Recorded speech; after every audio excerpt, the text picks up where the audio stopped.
Michael Darmon.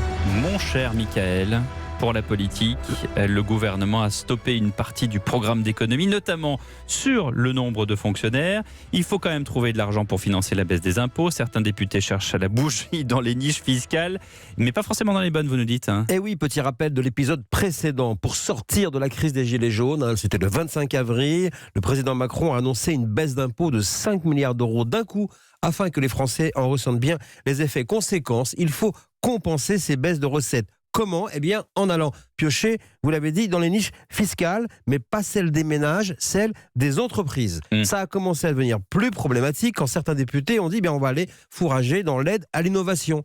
L'idée a été de regarder les dizaines de petites niches qui représentent moins de 15 millions d'euros chacune.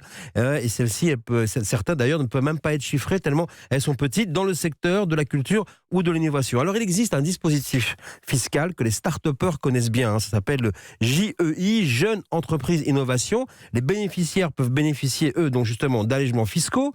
C'est en quelque sorte le start-upper de la start-up. C'est ce qui permet donc ensuite au ministre de dire dans les beaux discours, vous savez, l'État encourage et innove l'innovation. Mais en fait, la réalité est tout autre, parce qu'il faut de l'argent pour financer les baisses d'impôts. Donc ce dispositif pourrait être menacé, de même que des dispositifs pour le mécénat ont été ciblés. Alors c'est une contradiction, en particulier lorsqu'il s'agit de la French Tech, toujours encouragée par le gouvernement. Et au final, comment est-ce que le gouvernement peut-il trancher ? Alors pour le mécénat, c'est en cours de discussion, selon Bercy. En ce qui concerne donc l'innovation, eh bien, les inquiétudes ont été entendues. Le dispositif des jeunes startups ne sera pas finalement touché. Les efforts seront essentiellement portés par le crédit impôt recherche, une niche fiscale emblématique. La Cour des comptes recommande d'ailleurs d'en limiter les avantages fiscaux sur les frais de fonctionnement. Mais le compte des 5 milliards n'y est toujours pas. Il faudra donc sûrement augmenter la taxe sur le gaz non routier avec les risques politiques que cela comporte. Le gouvernement, lui, ne veut toujours pas piocher dans les niches qui pourraient rapporter le plus, notamment celles qui concernent